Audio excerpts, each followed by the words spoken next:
Welcome to This Week in the PNFL. I'm your host, Mark Hill, and along for the ride is Mitch Grawl and Dean Chambers. How you doing tonight, fellas? Very good. Doing good. All right. We are down to the last game of the season, our championship game. We're going to run through that, the previous week, the division championship or the conference championship games. And middle segment, we're going to talk about the upcoming game. I think this will probably be a condensed version because there's not really that much left. Probably throw out some accolades, and then we will go into our picks. We each have a lead pipe block, so we got to use it. So, and if you... I don't know if there's going to be much of choice which game we use it for. Exactly. You don't have a choice. You don't have a choice. So. Yeah. All right. I thought I couldn't put a lead pipe lock on our own team. What to do. Well, hey, don't be a spoiler. Don't be a spoiler. We'll get to that in a minute. Okay. All right. We're going to jump on into this. So first game up, we have Kansas City going into New York to take, or Mitch Grawl and his Chiefs going in to take on Justin and Thomas and his Jets. And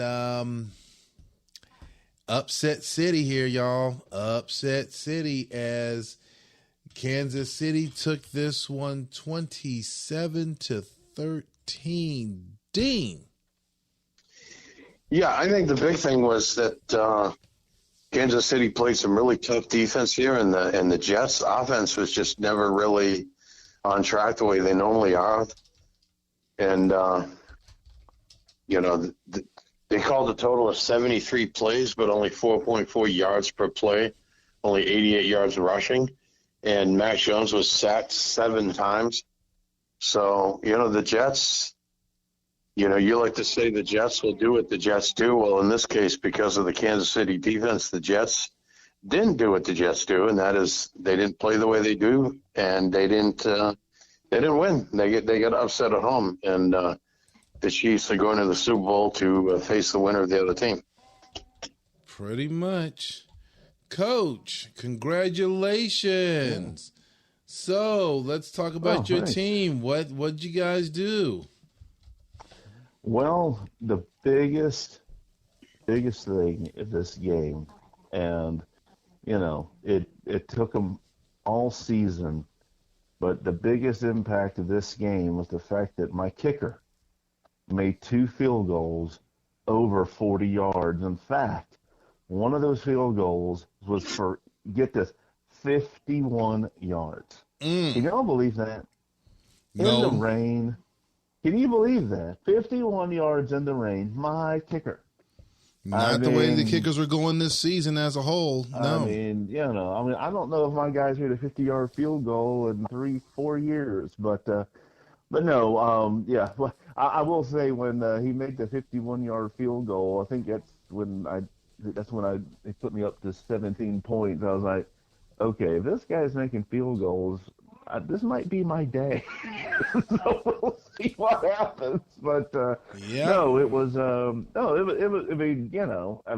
the final second ticked off the clock, you kind of sit there and think, all right, what's going to happen? Somebody going to bumble it up? Like every time a ball was pitched or kicked or thrown, it's like, don't screw it up or whatever, especially those last 10 minutes. But as Dean said, definitely had some timely pass rushes that created sack opportunities, which really put some of the New York drives off schedule. So that would definitely made an impact. And I was happy with I was really happy with my past game, not as much as I threw for a ton of yards or whatnot, but it was efficient, 76%, but it was 16 completions for 220 yards. I think I averaged, it was almost 10 yards a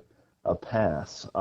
So I didn't make a lot of attempts, but the ones that I had, really, moved the ball down the field, and um, I know it's just a solid game, and I think Thomas for reaching out and posting on the forum or afterwards, with with some of his comments, and look forward to going to Chicago. All right. Congratulations. And congratulations for Thomas for a good season this year, but just came up a bit short on that one. So next game we have for the team representing the NFC in their championship, we had Chicago hosting Washington, and Chicago taking this one 27-17. Mitch. Yeah, well, this is one, obviously we broadcast together, and if everyone remembers, this was one where it seemed there for like a gap of time, where, gosh, it seemed like Washington was losing linemen left and right, in this game, and so granted, I think Jerry probably was wanting to run the ball more than they did, but I think the lineman, the issue with the lineman getting injured probably had more of an impact on the pass protection than anything else. Washington got sacked. I'm sorry, did not get sacked in this game, but he was only able to go to 50% passing in this one, so created 2 interceptions. So I think that those blockers probably ended up, impacting that pass game for Washington. Now on the other side, flip side, Washington, created 6 sacks against Chicago, but it didn't seem to have the impact on them like it did on Washington. Darnold still threw for 3 TDs, and still made some things happen. But end of the day, I think it all came back to, we said, before the start of that game, that Geis was going to have a big game for Washington, and for whatever reason, the OC for Washington decided to go pass heavy, and that's it didn't work out for them this time. Yep. Dean. Yeah, I think one thing that gets lost in the stats, it doesn't really tell. I mean, both teams had 89 yards rushing, so it looks kind of even. But if you remember when watching the game at halftime, Washington had been running the ball and had an average per carry of over 9 yards per carry. And the Washington running game was stifled by the Chicago defense the second half, so that that yards per carry fell down to 5.9 by the end of the game. So that was really costly for Washington to not run the ball very well in the second half. And then the 2 interceptions, I think, pretty much prevented them from being able to make a comeback and have a chance at winning this game. That was just too much to overcome, playing at Chicago, playing the home team, the weather and everything else, and then turnovers, and their running game didn't do well in the second half. And they didn't score much in the second half, as I remember it. So Chicago pretty much dominated the second half and held on to win. Yeah, that was definitely, we broadcasted that game, and, it's from the start, it didn't seem like it was just Washington today. It was just, I don't know if those injuries were piling up quick, yes, early and quick for them. Yes, and I was going to touch on that next, that it was every time you took a look, every time a play ended, someone else is hurt, someone else is hurt, someone else is hurt. So I was like, wow. Yeah. Now, as far as Washington's gameplay, I thought it was a little bit off compared to what they normally do. You know what? I don't know if it was that their gameplay was off, or was Chicago that well prepared, because usually Washington puts together better. I think they tweak it a little bit better. It just seemed like they were just a bit off. I mean, injuries played a role in it, but also just it just seemed like they just wasn't their normal. Would you agree with that or no?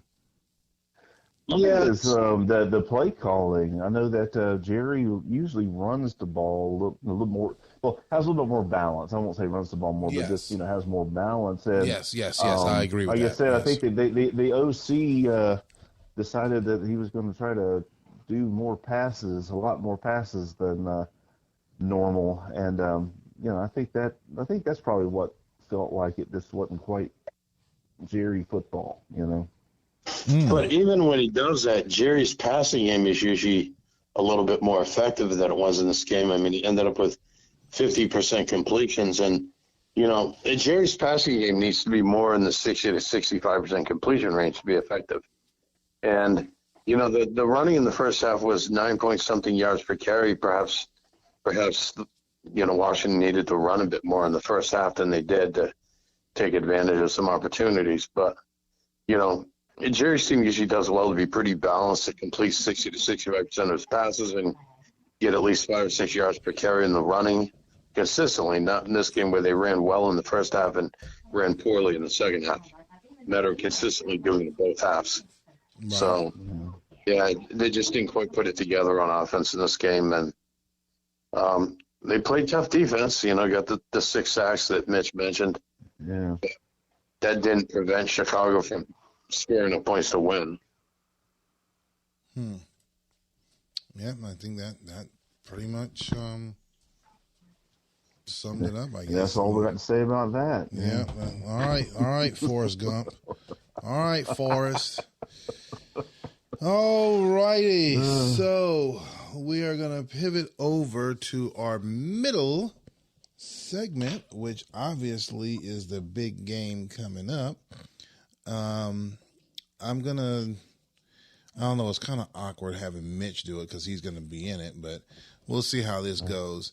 So I'm going to start with Dean, and then I think I'm going to toss my coins in there and then let Mitch come up with his analysis at the end. So what do you expect, Dean, from this upcoming game? You've seen him go back and forth. I think you've played Chicago this season.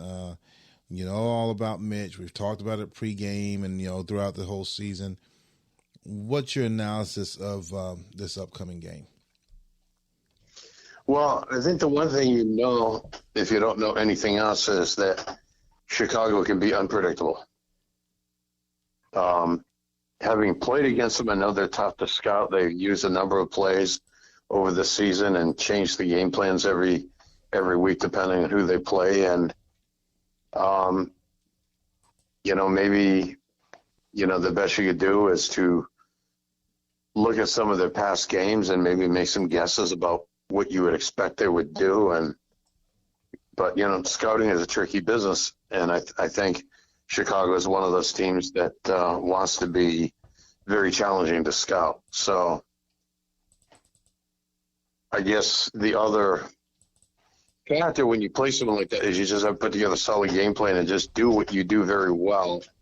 Mm-hmm. And I think if Kansas City does what it did well, especially, for example, what they did against the Jets, they play some tough defense, prevent Sam Darnold from making too many big plays, sack him several times if possible, and play some pretty balanced offense and take advantage of opportunities and, try not to make too many mistakes. The Chiefs may be able to win this. It's going to be a tough game either way. I know the way I would approach it is it's just simply a game against Chicago. Put out all that other stuff, put out how many games Chicago has won or how many times they've been to the playoffs or how many times they won the division or that they won Super Bowls, all that. It's a single game against them, and, they have to win that game. All that other stuff isn't winning them a game. It's the effort they put into this game to win the game, and the effort that the other team puts in this game would be the effort that beats them. So I think it would be a tough game, and may not be as easy. That it might be, conventional wisdom might say Chicago should be favored. And I don't know what What did Rich's sports put on as a line in this game? Line is 7.5. Yeah, I think that spread is too big. I think it would be closer than that. Yeah, I agree. I agree as well. I mean, on paper, that makes sense on paper, but we don't play games on paper. We actually play the game on the field. True. I think on my side, one, the spread is too big. I could easily put this down as a toss-up. I know that both coaches are definitely going to, they definitely scout each other. I know Mitch, that's his, he does that almost like breathing right now from what he talks, as he mentions, how he prepares. I know Chicago's going to be doing the same thing as well. I want to say it's going to be an entertaining game. I know that. Heck, last segment, I did not expect the Jets to lose like that. So, I mean, it could be a very tight game or it could be a blowout. Normally when you have these type of games, you figure, okay, Chicago's going to take it or the Jets are going to take it. I'll save my pick for the third segment, but I will say that this should be a very entertaining game. So, Mitch. Well, you all are being very kind, and I appreciate that. But you all know nobody's given me a chance to win this game. they think my luck ran out last week. Y'all know that. But no. Obviously, I've played Justin many times in the past. Sometimes it went my way. Many times it did not, similar to as I've played Thomas in the past. But the big thing, I think, Dean, you said it. Chicago does a really good job of mixing up their plays and coming at you from all angles and never from the same angle from week to week. So, but that's kind of that makes it a challenge and fun. So, we'll be ready to go, and I'm sure it'll be an entertaining game. And hey, I can promise you all this: after going 19 weeks of game planning and prepping and all that, I can promise you all I will be a lot calmer here once this last game was played during the off season than I was last year. I'm ready for a couple of weeks off. I'm ready for a couple of weeks off after this. But anyway, no, I'm looking forward to the challenge. Okay. Yeah, the scouting is a challenge. He uses a lot of plays over the season, but I think maybe when you look at all that information, if you can kind of find some signal that might give you some guidance and what to put together to use against him, then that might help. I mean, in other words, to not be confused by the number of plays he uses, but maybe to try to figure out and see some patterns in what he does, and that might help in scouting him and preparing to play against him. Sure. Okay. All right. So we are going to jump over this. Yeah, we're moving way quick. Well, there's only 2 games, and we had 1 game this week. So, well, is anything coming up as we get ready for the off season? Since we're only a couple of days away from the off season kicking off. I know, Dean, you have your pulse on kind of the next steps. Anything you want to remind the rest of the league about as the off season start? There's already negotiating among the teams, the other 16 teams or some of them, about trades that are being worked out, and there'll be some trades posted as soon as trading opens. And keep in mind, everyone, that if you're attempting to trade a player that needs a contract, you'd have to sign him to at least a 1-year contract, so he'll be trade eligible. We can't trade unsigned players before free agency because the players will either be signed or put into the free agent pool, and the ones that aren't put into the free agent pool, therefore they're eligible to be traded. So if you have a player who needs a contract and you're shopping around to trade him, you're going to need to at least spend 2.5 points to put a contract on him so that he's eligible to be traded and doesn't go into free agency. We don't do the practice we used to do where unsigned players could be traded and then the team that acquires them would then sign them. Now it's just, you have to sign them at least one season and then you can trade them. Mm-hmm. But there are some trades being worked out. I have some trades that are agreed on that will be submitted when trading opens, and I think some other teams do too. We know that Detroit had posted a number of draft picks, and then hours later posted they're already traded away. So he has at least one trade that is worked out, and so that's one thing that's going on. And then the draft is coming up, and I'm sure various teams are at various stages of their scouting for the draft and, deciding who they want to try to go after with the picks that they have. So that will be coming up as well. And then once we see which players don't get signed, then we'll know what's available in free agency, whether there's anything that you want to pursue there. Yeah, I think they got. And I know an area near and dear to your heart. Play creation, always a great time to be working on some new plays for next year if folks are, got the time. Yeah. Yeah, then I know that some of us will be working. I've already been working on that, and I know others will. So that will be. It's always part of the off season as well. Well, I think as I said on our little WhatsApp chat, maybe after a little bit of downtime, heck, I might even dabble into playing it in the off season. Just see what I can come up with. Depending on how I feel. I think it's going to depend on how I feel after this Sunday, how long I'll be taking time off. Will you be jumping into it, or are you just going to sit back and kind of, let me kind of chill on this a little bit? I say this, and y'all know good and well, give me 2 days, and I'll be doing some crazy mess on here. But still, it's just been a long season. Yeah, definitely kind of feel it. So I think what I'm looking forward, well, obviously you guys know soon after they played last game, you got to get those rosters down.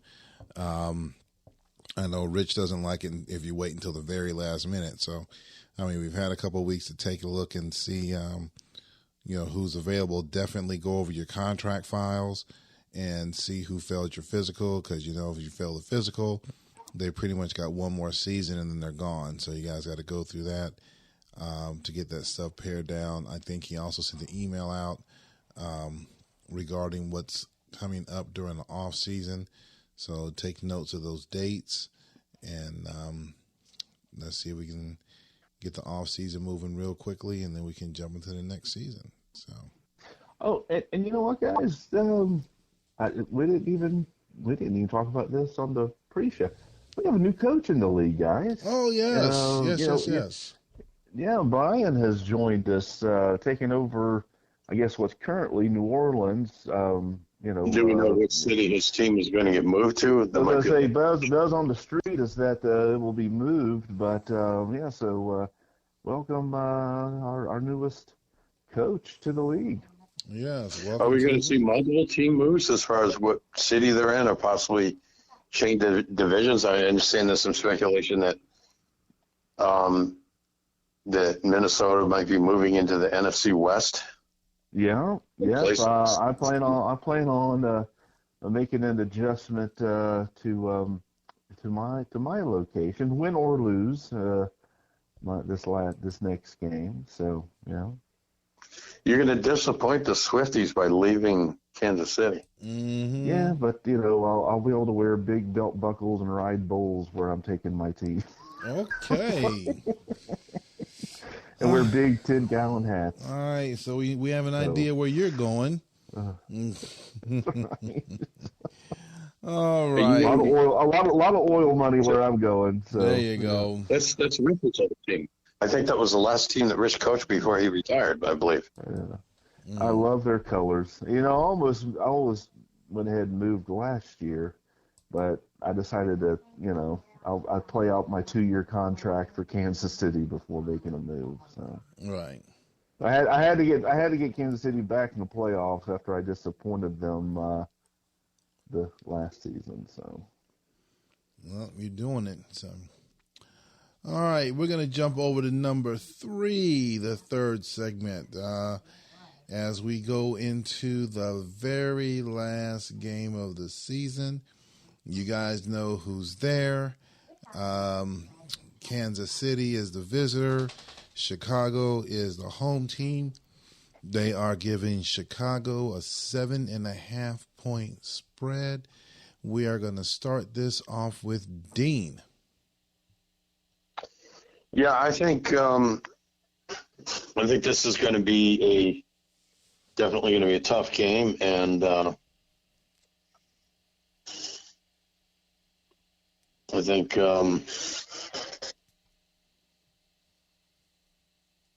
will probably. I think it'll be very close. I think it'll be definitely closer than spread, but it's kind of tough to say. But I'm going to say that probably Chicago is going to squeak this out by a couple points. Okay. You're going to go with Chicago. All right. I'm going to do something different because usually when we do these, I always jump to Mitch and then I jump in last. But being that this is the last game, I'm going to put my points in. I'm jumping second. First off, congratulations to both teams. You guys have played a remarkable season. Basically been the standard bearers for your respective division and respective conferences. With that being said, I think the game is going to be very exciting and entertaining, as I said early on. I think the spread is way too high. It should have been much, much lower, possibly as a pick'em game, as we've seen in seasons past. So, I think that's probably the most I've ever went on in picking a selection. So, my selection that I see, though both teams are going to put up a good battle and properly prepare. This year is going to be Mitch's year, in my opinion. I think he's going to bring that trophy home to Kansas City and then bring it into the studio when we do the shows virtually. So he'll take a picture of it. So I'm going with Kansas City in the finale. Mitch, what do you got? Man. Well, I appreciate the confidence there, Mark.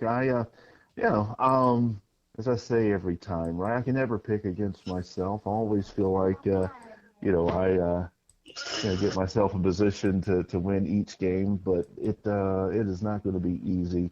It never has been when I've played Justin, and so I know that I will get his best effort, and I can't guarantee a victory, but I can guarantee he's going to get my best effort, and so I believe that's going to turn out into a very very tight game, and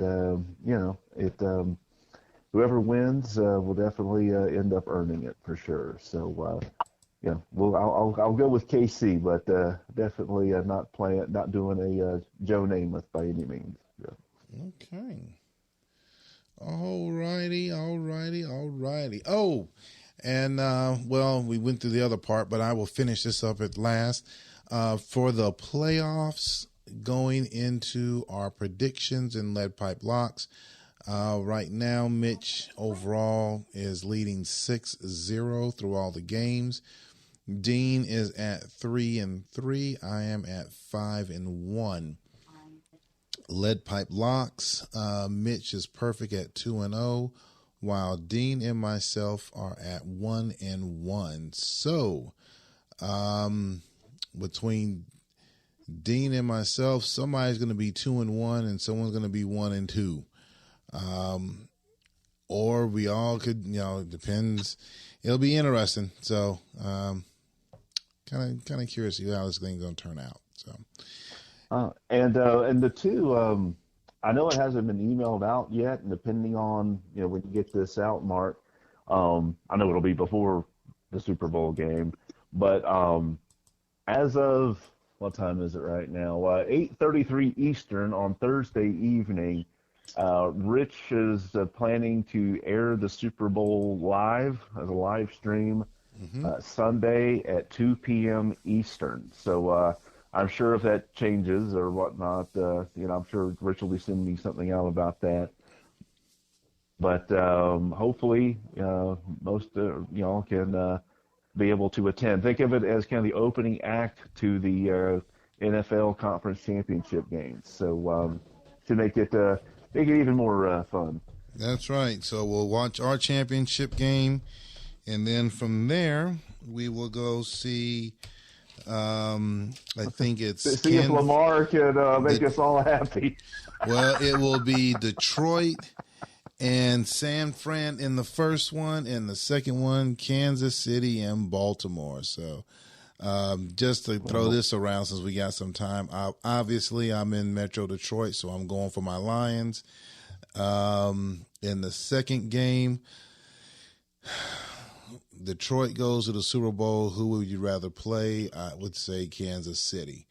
So my two picks for Sunday's games is going to be Detroit and Kansas City. So I'm kind of bookending Detroit between Kansas City and the PNFL and in the NFL. So who are you guys taking this weekend real quick before we wrap up? I think we're going to see Kansas City and San Francisco in the Super Bowl. Okay. Mitch. Well, for one of the reasons I no longer want to be associated with Kansas City and the PNFL, I want Kansas City to lose. I'm tired of watching Taylor Swift every week. But no, I mean, I'll serious. I think Baltimore. I think Baltimore's going to win. It's at home. I think that defense is tough, and we've all seen throughout the year Casey's offense at times has some trouble. So I think Baltimore is going to win that game. And then with San Francisco, I haven't seen any updates on Deebo Samuel. I know that when he was out, they really sputtered for a while, in the divisional round. So depending on what his availability and what their plan is there, I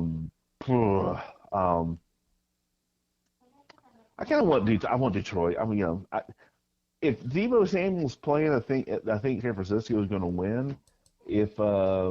But I kind of want Detroit. I want Detroit to win. I mean, those poor jokers. It's like, I mean, I can relate. I'm a Falcons fan. I've been to a couple Super Bowls and had my heart broken. I mean, heck, Detroit hadn't even been to one. So I'll root for Detroit so that we can, the fan bases that are always disappointed. I'll cheer for them.